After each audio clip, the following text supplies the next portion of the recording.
Hello everyone, this is the third video of what I expect will be 4 videos about editing in Final Cut X based on the Focal Easy Guide to Final Cut Pro X. And today we're going to start off talking about retiming, which is the process of changing the speed of a clip.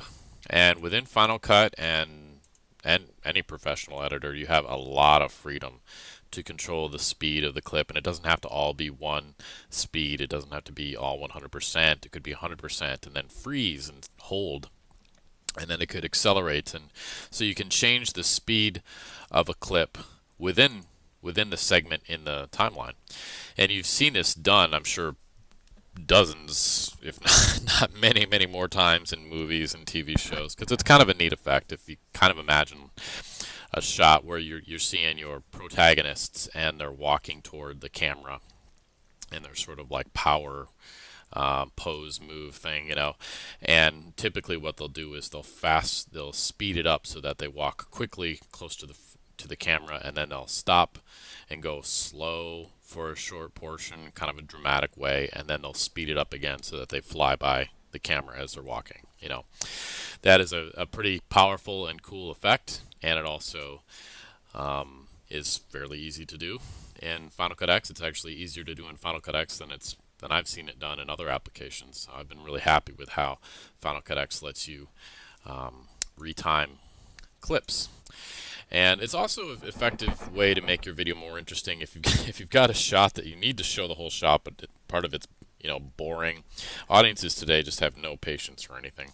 So what you can do is, if you got to show someone walking up a bunch of stairs, you can, have it fast forward to them walking up the stairs and then slow motion as they go by or something like that. You can use retiming to make a inherently kind of boring shot much more interesting.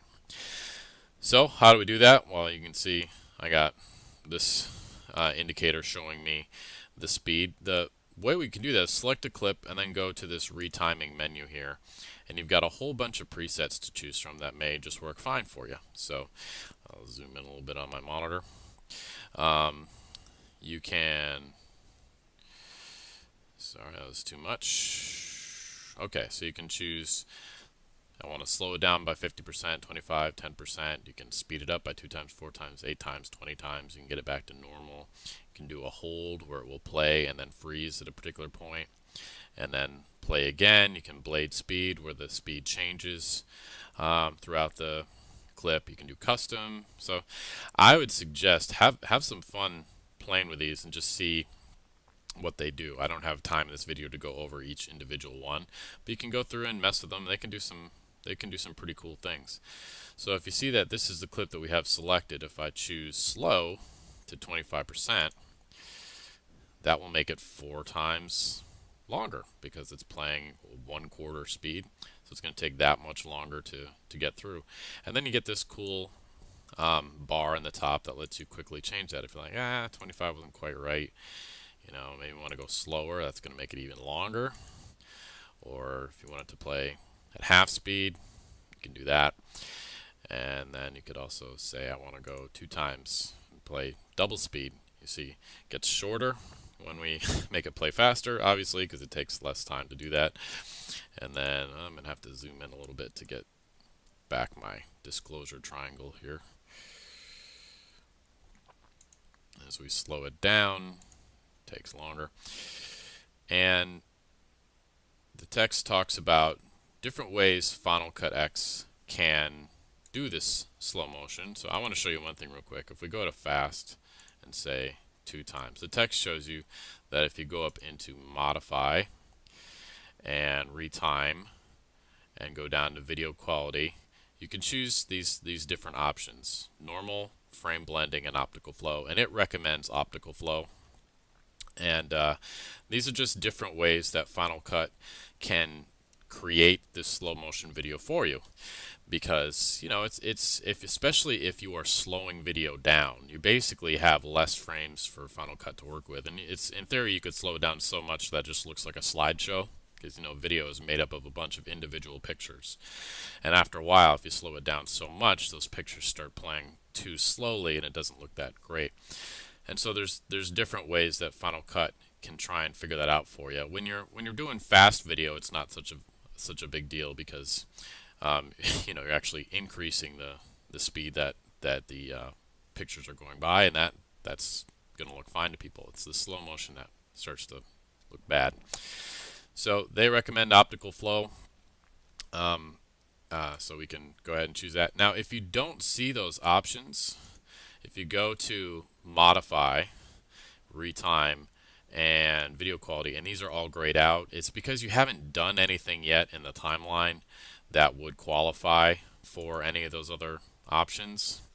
So if you that bugs me a little bit that they gray that out like that, because it seems like, well, when I do it in the future, I'd like to be able, I would rather be able to select that right at the beginning, rather than have to go in and change the speed of something, and then I get the option to choose. But for whatever reason, that's the way they set it up. So if it's grayed out, it just means you haven't done anything yet that requires that different type of frame blending. And so you can do that first and then go back and change that later. So that is retiming. And there's other cool things you can do. If we mark an in and an out in a particular section, we can go in and say that I want that particular part to play at 50%. And then you can see that it's created this new 50% section, so that video plays normally at the beginning, and then it's gonna, you can see this is like a transition. It's gonna transition down. Now it's dropping frames like crazy here, so you're not really gonna be able to see it. And then it goes back up to 100. So we can go in and tweak these. We can say, okay, I want this 50% section to go further here, and then we can actually, if we mouse right over that, we can control the acceleration. So this would be deceleration, going from 100, now it's 105% because I was tweaking the timing here. Where it slows down to now 47%, and then where it accelerates back up, you can control all that. That is really cool, and I have never seen that before in another editor. So that is a neat, really visual way to be able to change the speed of things and do some cool retiming effects in a way that's easy to see, easy to modify, and easy to change. Same thing as easy to modify. All right. Now, sometimes it bugs me, especially if I go to this clip and I'm like, forget it. We're going back to normal speed on this. Why do I still need this normal thing up here? That drives me nuts. So if you want to get rid of that, you can hit Command R, and that will hide the speed indications. However, you can see if you do it for a clip that has a speed change, it's not going to be so obvious that it has a speed change anymore. But Command R toggles that on and off. I don't see that anywhere in any of the pull down menus or anywhere else, so you just kind of got to know that Command R hides this speed bar.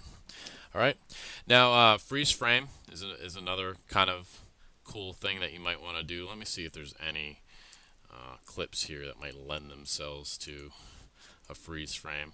As you can see, I've turned off video scrubbing because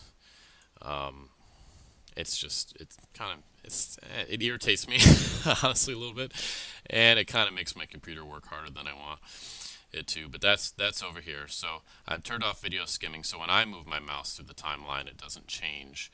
It doesn't play through the video here. I have to click before I'm going to see the video change. But let's say that right here we want to have a little freeze frame. So I want this video to play.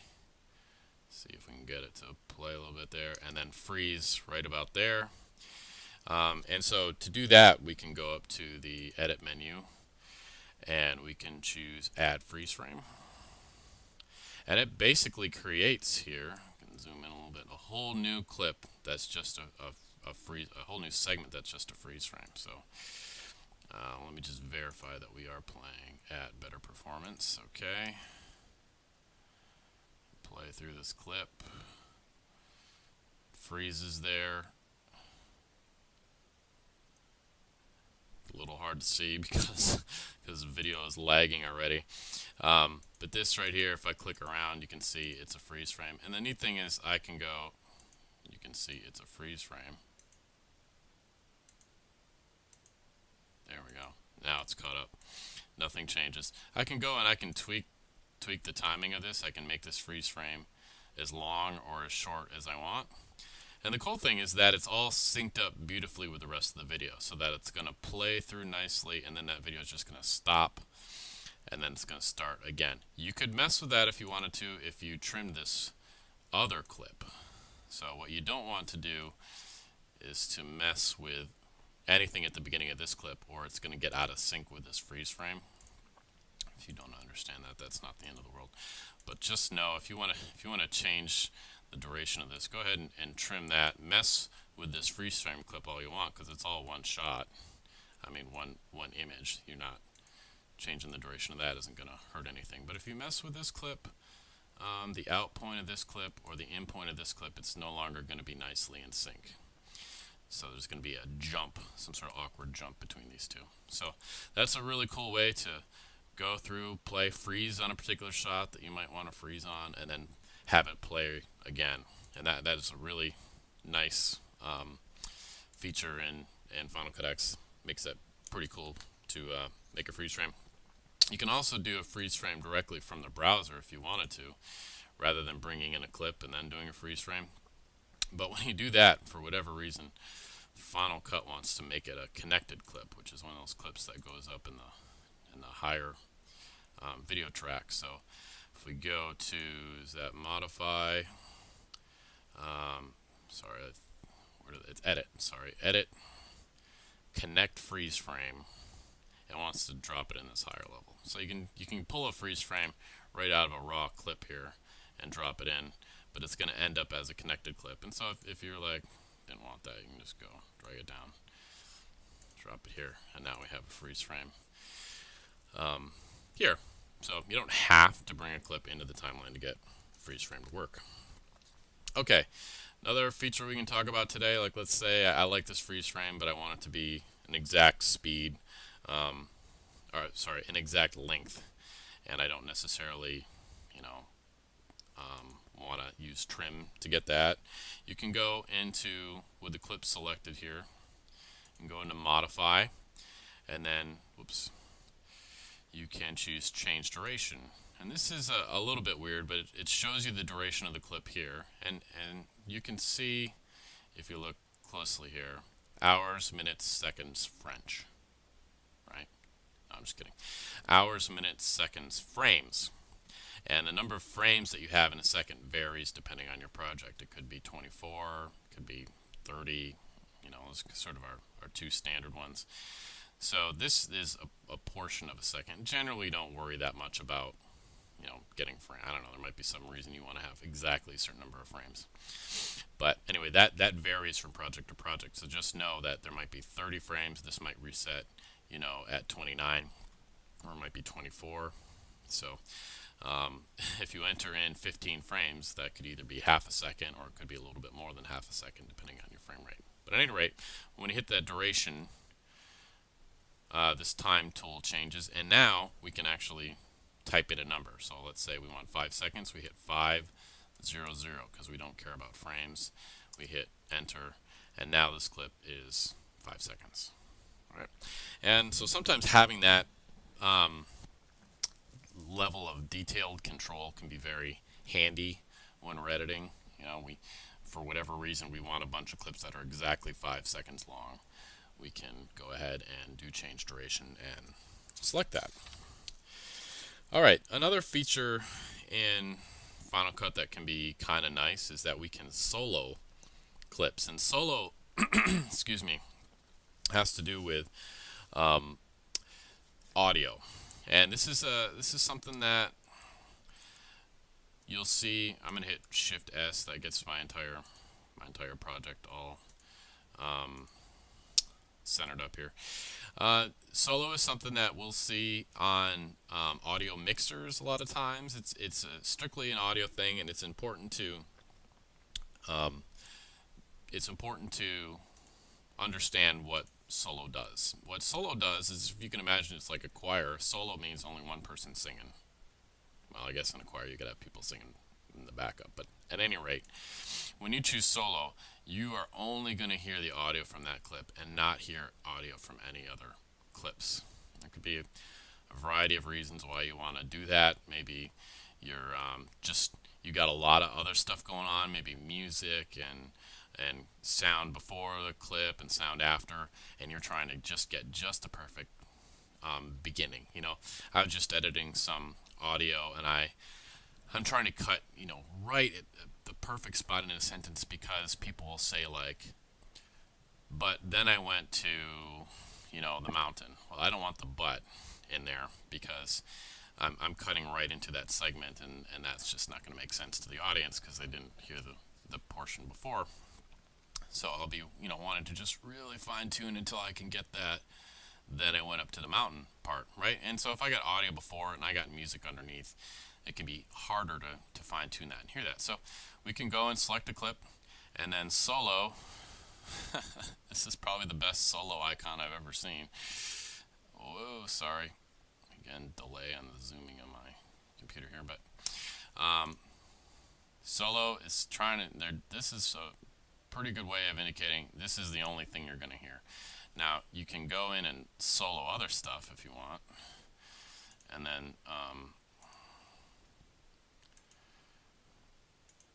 hear only them, of course, but you have to turn it off and then turn it back on. And then they gray out the video from the other segments to give you a sense that this is the only thing that you're going to hear. And of course, in my example, I'm showing you a video where none of it has audio in the first place, but you get the idea. So there are times where this could be handy. Then in other editors, you typically you could solo a track. So you could say, I don't want to hear any of the other tracks, I just want to hear this track. And this, is a little bit more fine-tuned than that, and for better or worse, it's just different. But that's one way that you can just hear audio from one section. And anything you should know it, because you might accidentally hit that and have no idea what's going on or how to turn it off. So as a beginning editor, I think it's more important you know, because you might do it by accident and not know exactly what's happening. All right, another thing that you can do in the timeline, which is unique to Final Cut X as far as I know, is to disable clips. And that means that you're like shutting these off so they don't happen, so that we don't see them or hear them anymore. Because maybe it's a clip that's bogging down as you play, or maybe it's a whole section that you just don't want to be distracted by for whatever reason. Anyway, you can select it, go up to clip, and then choose disable. Shortcut for that is V. And then you can see kind of the reverse of solo. This is the only one grayed out. So when we hit play and we get there, it just shows nothing. All right. So variety of reasons, why you might want to disable a clip. Maybe it's creating some problems for you in playback. Maybe it's a connected clip, and you just want to see what things look like underneath. You can disable that, and now as we play through, you're just going to see the video underneath. You're not going to see that particular clip anymore. And so definitely that could be handy for maybe you want to create multiple versions of your project. Maybe you want to export one version of your project that doesn't have any B-roll, which we talked about in the last one, because maybe you want to change it later. I don't know, variety of reasons you might want to do that without actually just deleting all these clips. And that's how you can disable. And again, as a beginning editor, might just be good to know that this is an option, because if you accidentally hit V while you're editing and suddenly a clip is like grayed out and you don't know why, it could be because it is disabled. So you can hit V to bring that back. That's disabling clips.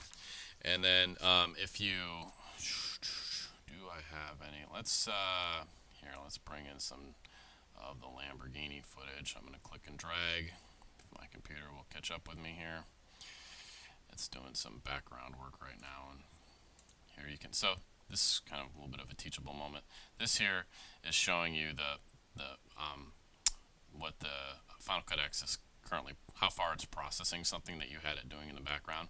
So if things are going really slowly for you, it could be that Final Cut's trying to do two things at once, and this is some sort of background task that's going on. So I'll have to check. I might have background render turned on. We'll talk about rendering in a minute. Or it could be it's trying to bring in a clip that that I imported earlier. So anyway, we're going to let that thing crank through and finish. But if I control click on this and I say detach audio, now we can V to turn that off. And there will be no associated audio with that clip when we play.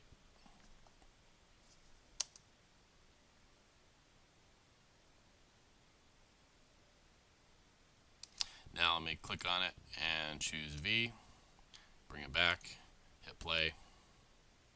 Hear a little wind noise going on there. So, there might be some times where you want to disable the audio but not delete it, So it's kind of up to you. And you can do both or one or the other. So you see, with them separated now, I can disable the video, but I still have the audio there. Okay, so that's kind of a handy feature within Final Cut X to be able to disable things but not necessarily delete them, because you want to work with one part or the other at a particular time. Alright, that's disabling. Alright, another thing we want to talk about, compound clips.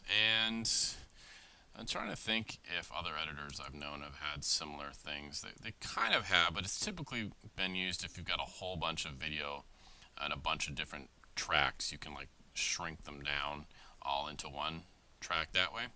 But what Final Cut X will let you do is take a whole, maybe you've done a really complicated edit, or maybe you've got some fancy intro that you do for each episode, and you don't want to mess with it between episodes, and you want to keep it all together and make it one thing. You can create compound clips. So if we go and let's say we shift click and select a whole group of clips here, we can go to File and select New Compound Clip, and we can give it a name if we want to. We'll just go with the default, that's fine.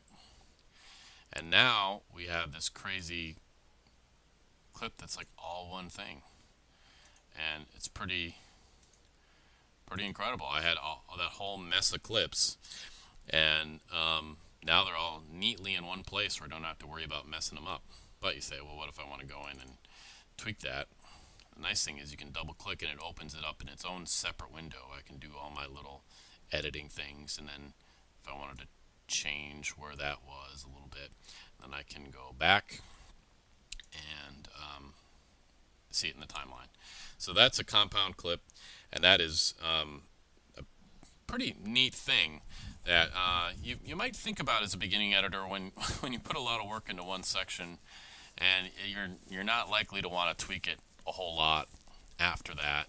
You can do this to kind of help protect you from accidentally screwing stuff up by doing an edit later on that throws everything out of sync or whatever. Maybe you accidentally delete one section from it by bumping the delete key. Who knows?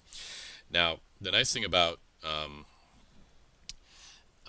compound clips is you're not necessarily locked into this forever. You can get it back if you want by going to Clip, Break Apart Clip Items, and now we have our stuff back. So there's no risk involved in creating a compound clip like that. And so it could be a handy tool for you. And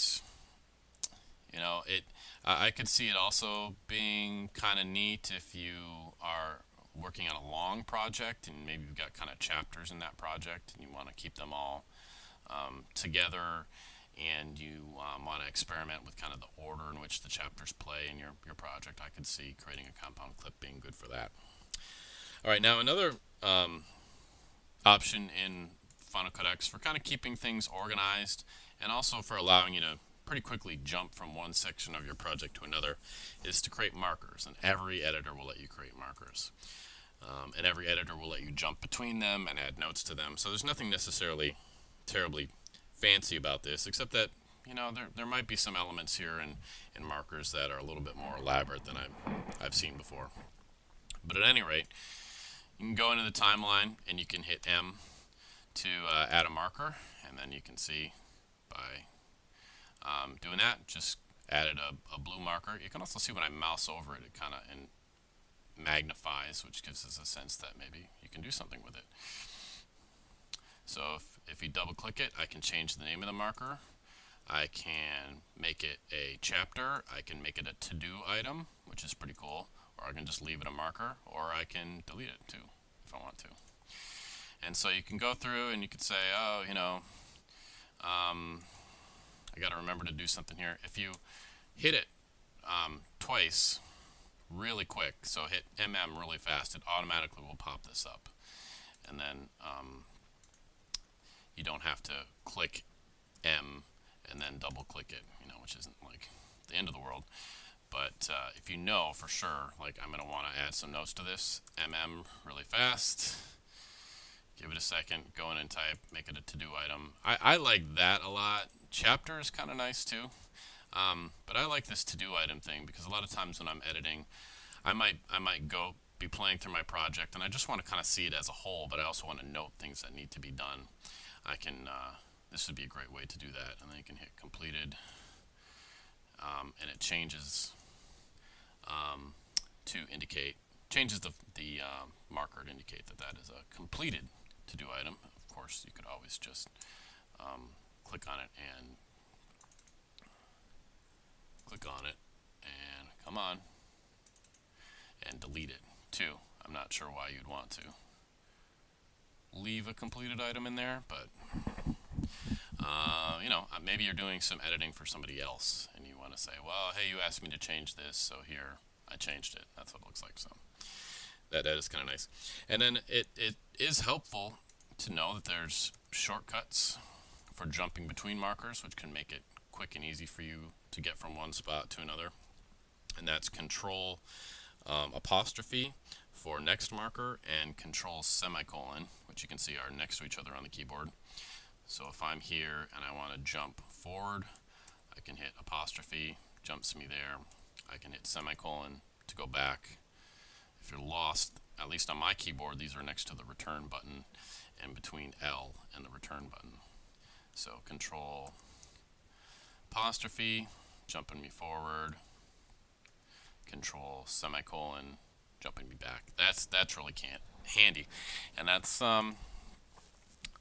something that will speed up your editing process. And anytime that you come across something that's going to speed up your editing process, do your best to remember that.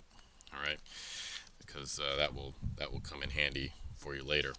Now we also, if we go down and click on this button down here in the corner, we can go and see a whole list of all the elements in our timeline. We can click on them and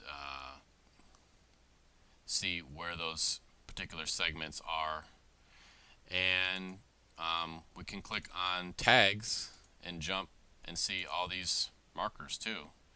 We also have a keyframe tag that's associated with the Lamborghini clip.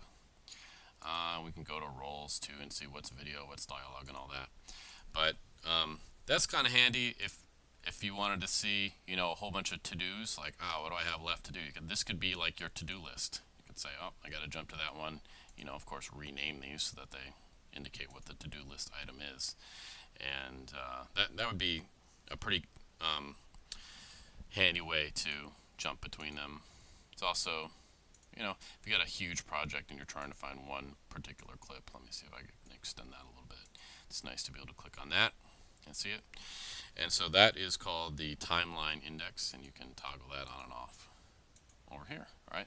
Really cool thing. I've seen, you know, marker indexes that you could jump between in other editors, but that's pretty um,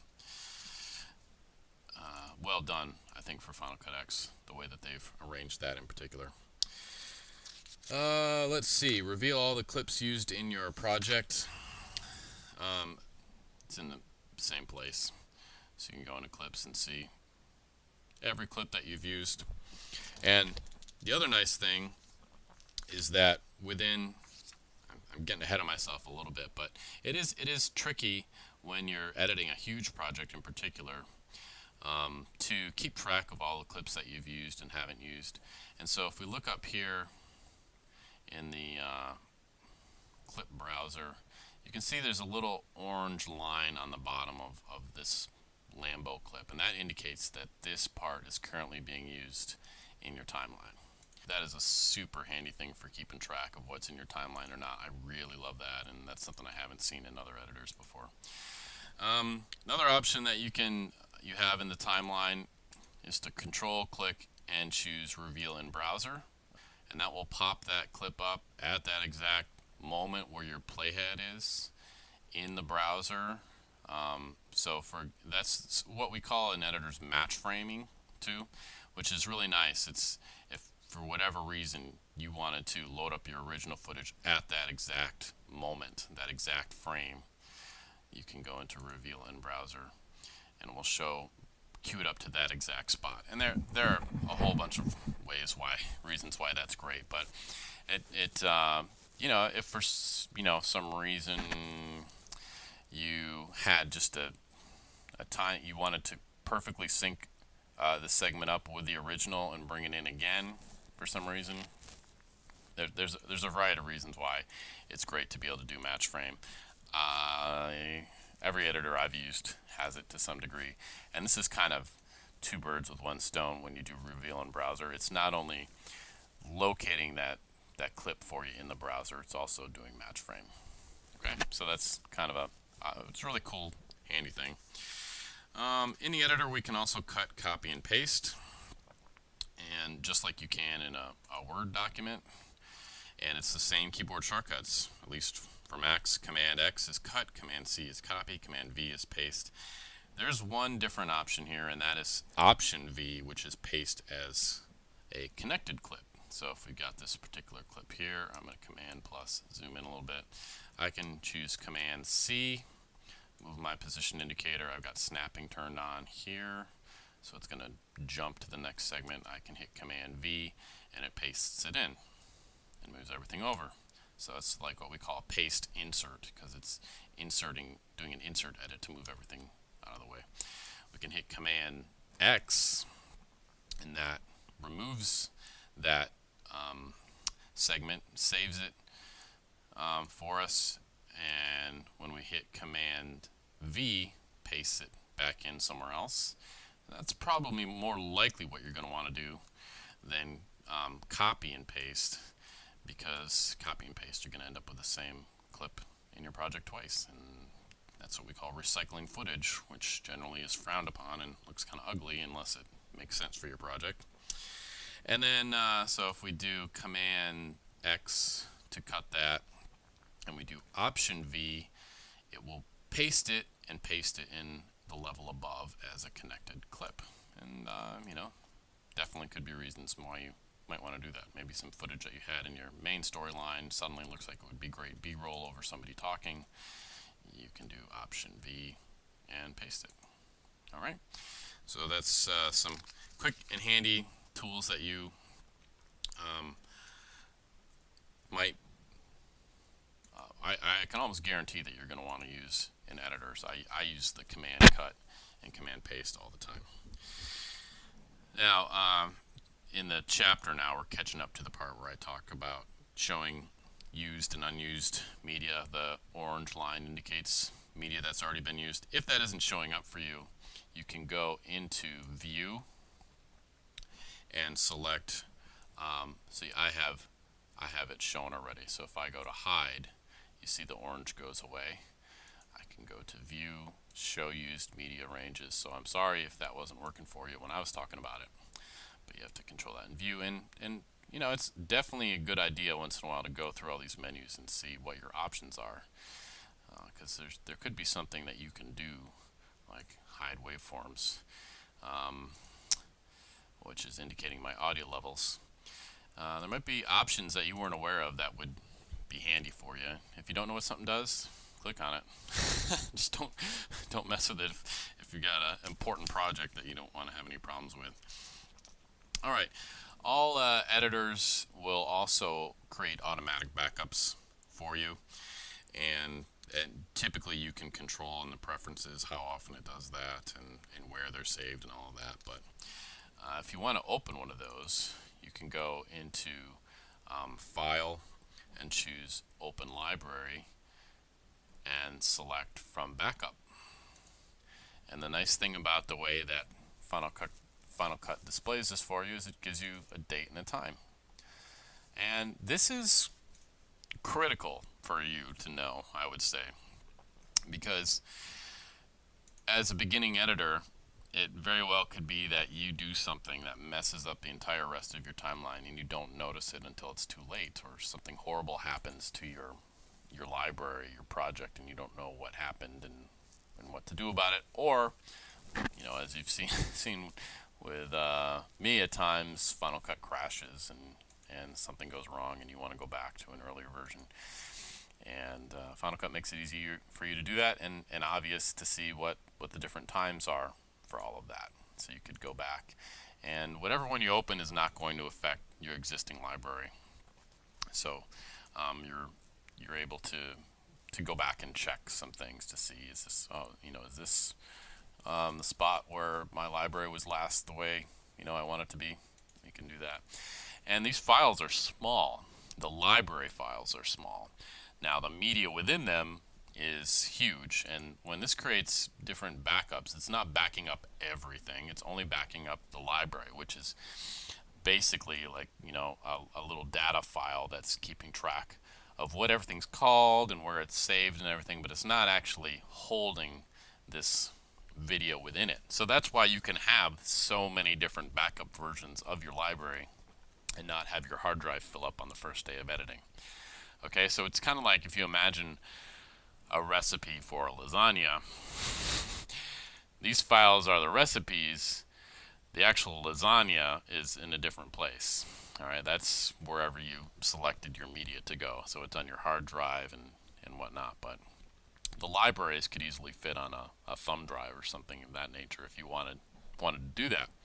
They're tiny. They're just the recipe for your project. They're not the actual meat and potatoes of your project, if you will pardon the slight blending of metaphors there. Okay. Other thing that the text talks about here is versioning, which is a term I hadn't actually heard before, but it's definitely something I've done before. And this is really, really important to editing. And versioning is when you create multiple versions of a project as you're working on it. All right. And there are a variety of reasons why you want to do that.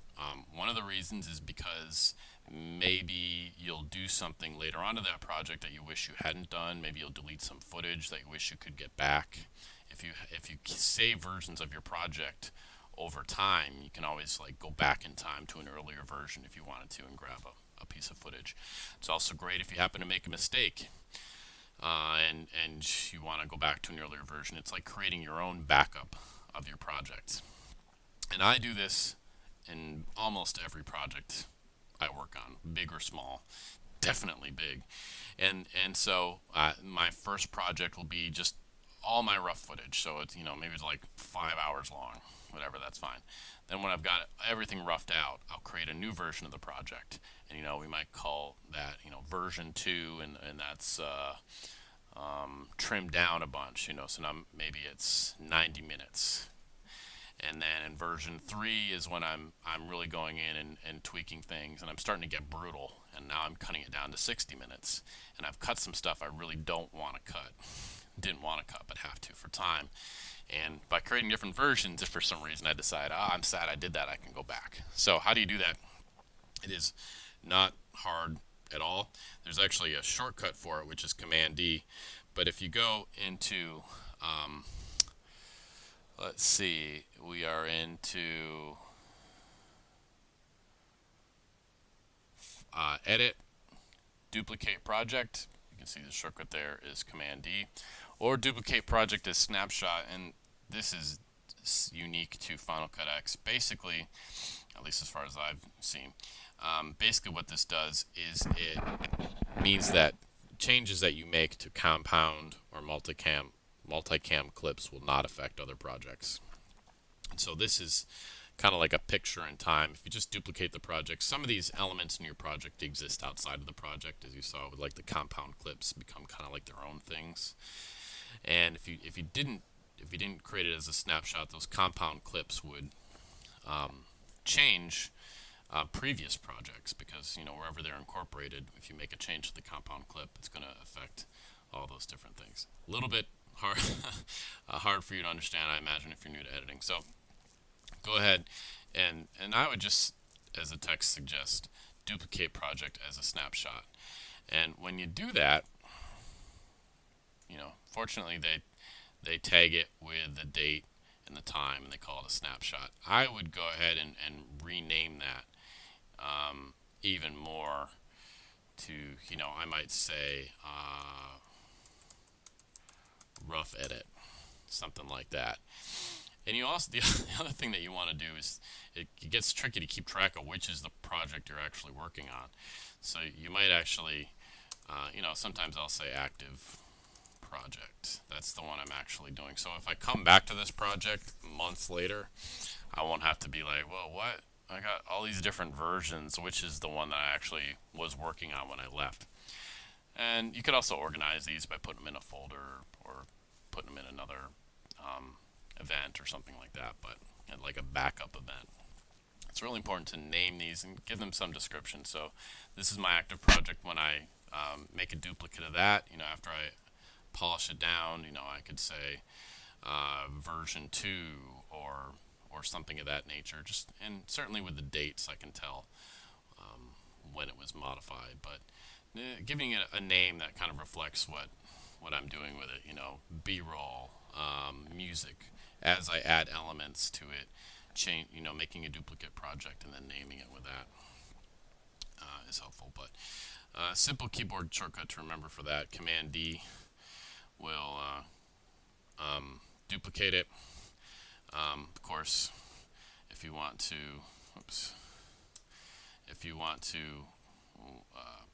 trash that. Oh, you can see you can also control click, but Shift Command D if you want to actually do a snapshot, and it's up to you. All right, creating custom project sizes. So we talked about when we make a new project, we talked about this a while ago. You gotta get like no options for setting, kind of scary. You can hit custom setting, and now I can hit custom, and I got some default options to choose from. But I can also go to other, and now suddenly, I'm sorry, not other, custom, and now suddenly I have all sorts of control over the resolution. I can do whatever I want with that. I could make it 50, which is kind of terrifying. So that that means it would be 50 pixels wide but 1080 tall. So it'd be a very sort of like a column of video. And why would you want to do that? Well, maybe you're making a video for like a website ad, and you want, kind of a banner along the top or something along the side. It's possible that you might want to make video that is some weird shape to fit some weird part of your website. And so you can do that here by making custom video sizes that way. Other than that, I'm trying to think of other uses for video that would be a weird size like this. It'd have to be some sort of experimental setup, so that's not something that I've messed with too much. I've always been locked into the size of TVs. A TV that you could buy at Walmart, not necessarily one you're going to like custom make for yourself. So, but you could, and I think the the main use for that would be creating a weird video to embed in a website or something of that nature. All right. Next thing I want to talk about is this white button or circle, and that is the active clip indicator. And the idea behind the active clip indicator is it's helping you to understand what you're modifying here. All right. And so that little dot is saying when you make a change here, if I go in and mess with the scale, it's affecting this clip, because that can be a little bit confusing in editors and all editors, honestly. Sometimes it's hard to tell what you're changing, and it can be easy to make a change to something and not realize that it's not affecting the segment that you think it is. Now, if you're not seeing that little white dot, it could be that you have a clip selected. And so a selected clip removes that white dot because this is what's being modified no matter where you put the position indicator.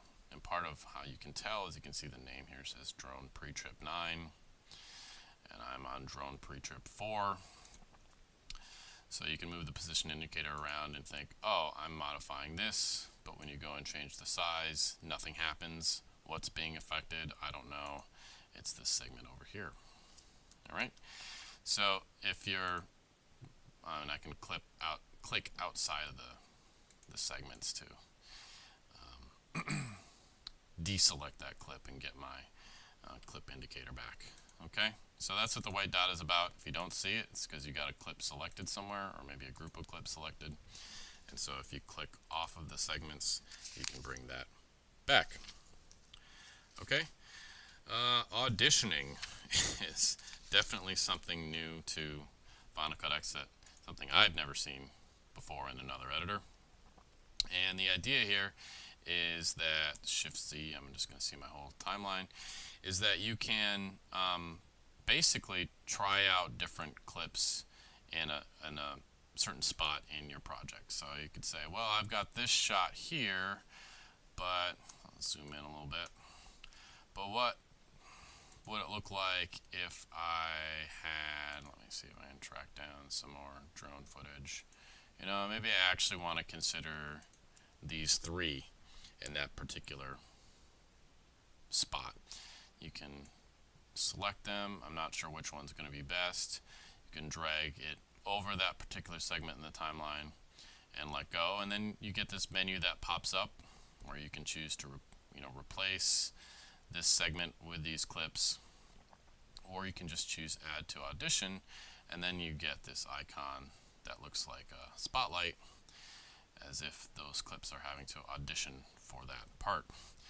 And then if we double click on that segment in the timeline, we can go through and see the different options that we have selected for that particular clip. The thing that kind of bums me about this a little bit is that it doesn't fill these clips, doesn't have these clips replacing that segment, so it's showing their entire length here. So got to go and click on the icons, poster frames I mean, and then if you have a favorited clip, it'll show that with a star there.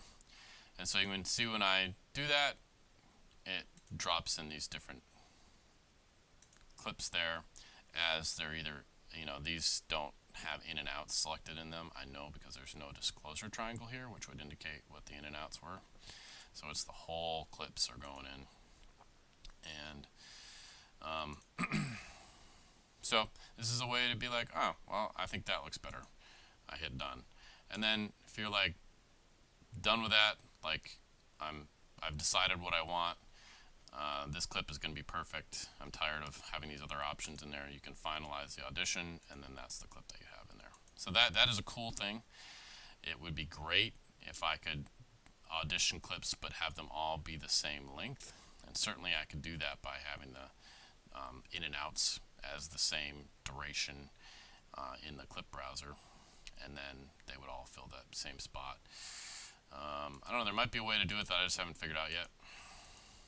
But in the meantime, it is kind of a cool thing to be able to try out different clips in a spot really easily. If you got a couple of different clips clips competing for a particular place. You can do that. I could see doing that with music too. If you're not quite sure which music is going to be better, you could audition some music clips. All right, rendering. How do we explain rendering? Well, just turn off that a sec.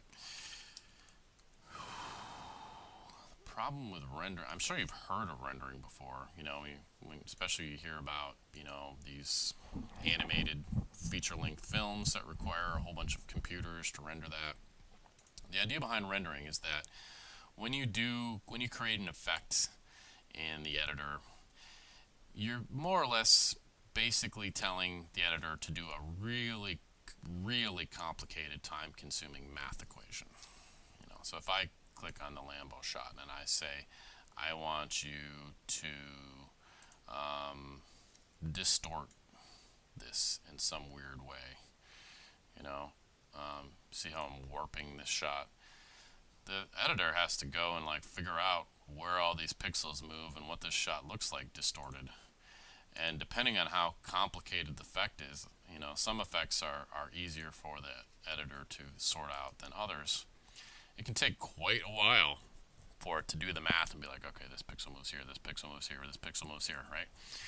And so we call that process where the computer goes through and actually does the math to create the shot that you asked it to. We call that rendering. And when it renders, it creates a whole new video that is this video with the effect applied. So rendering takes up space, especially if it's video rendering. You can have audio effects that need to be rendered too, and audio takes up much less space than video, but it takes up space, creates a whole new video for it. And you can see that whenever there's something in the timeline that needs to be rendered, it gives you this kind of orange line on there to show you that, hey, you know, just FYI, there's some stuff in here that needs to be rendered. I may not be able to play this back just right. We'll see how well it wants to play back distorted video. It's doing okay. It's not the worst for it, but if I was to pile on more effects, more distortion, change the size, change the speed, do all that kind of things, you could really bog it down, and then it'll take quite a while for the computer to render that. So how do we render these portions of the clip so we can see what they actually look like? Well, it is under Modify, and we can choose to render all. So if you did a whole bunch of effects and you want to just do them all, maybe you're going to bed, so at night you're going to set this up to render all night, and then in the morning they should all be done. You can do that. Or you can render a selection if you just want to render one particular part of your timeline and you don't want to do everything. So you should think ahead a little bit about rendering and be kind of smart about it. This is one of those things that can really bog down your editing and create a lot of files on your computer, take up more hard drive space if you're not careful about it. So generally, you know, the more you can work without having to stop and render, the more efficient you're going to be. I personally sometimes struggle because I really like to see the things that I did to see if they worked, and so I struggle a lot with I do things and I got to render it and before I can move on. All right, but anyway, that's how you do it. So if you're seeing these orange bars and maybe you're struggling, your video isn't playing back very well, it's because the computer is trying to show you what this footage looks like, but it can't always do that in real time, meaning it can't immediately show you this effect. Some effects editors can do right away. You apply it, great. It doesn't, like fade effects, it can do those right away because they aren't so complicated that it takes a while to do the math, but more complicated ones will take some rendering. Okay, and you might have recalled when we're talking about the setup of Final Cut that you can go in and actually turn on or off background render. And the idea here is that Final Cut X will start rendering video for you when you haven't done anything for a certain amount of time. So you can choose 0.3 seconds. Obviously, got to turn it on first and decide how long have I, not messed with Final Cut X. Do I want this to click in? Do I want it to click in immediately when I stop working, or do I want it to take a little time? And the problem with background render is that it can kind of bog down your computer. So if you're having some trouble with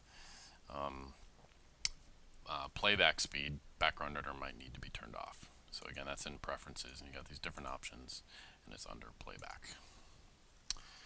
All right, that is rendering.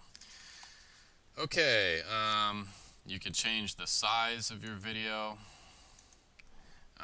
in the viewer if you like. So you can see this is actually 100% what my video looks like.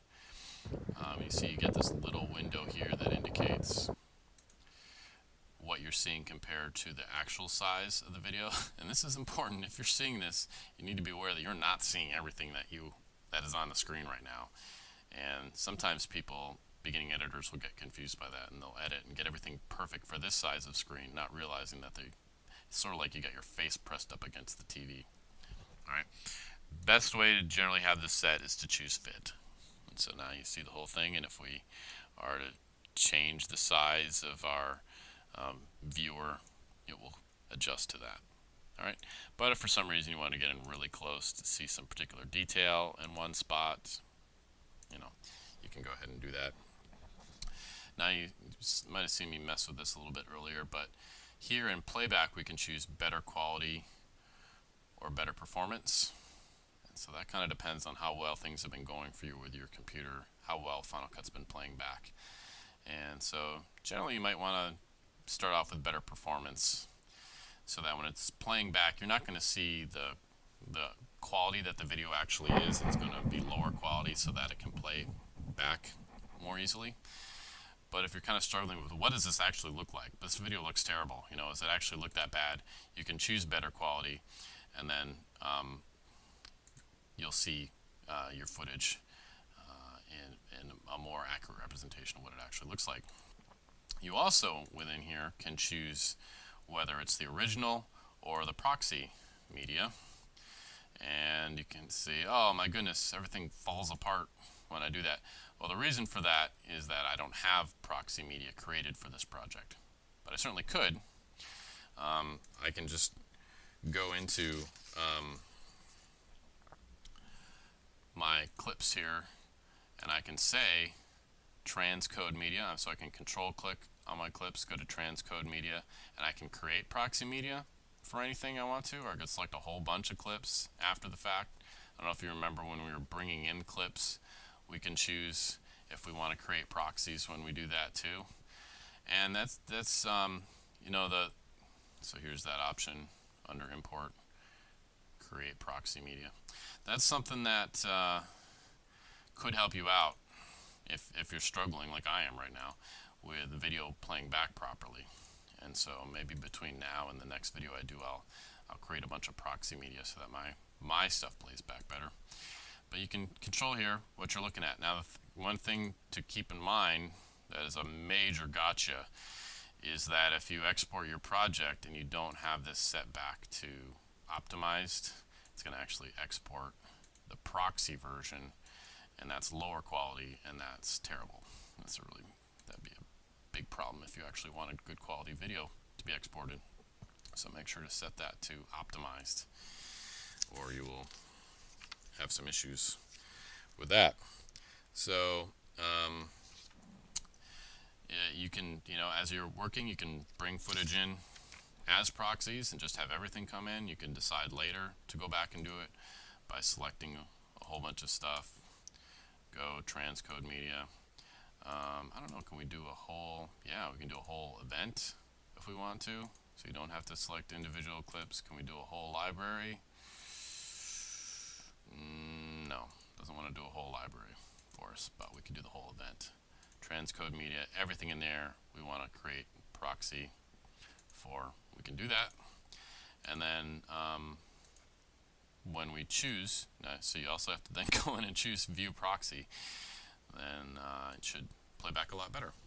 So we're going to stop here for right now, and in the final video we'll talk about multicam editing, and that is a really handy tool if you need it. You might never necessarily use it, but if you've gone and shot an event with multiple cameras, all editors I've ever seen can do multicam editing, and it will save you a boatload of time. So we'll be talking about that next. Thanks.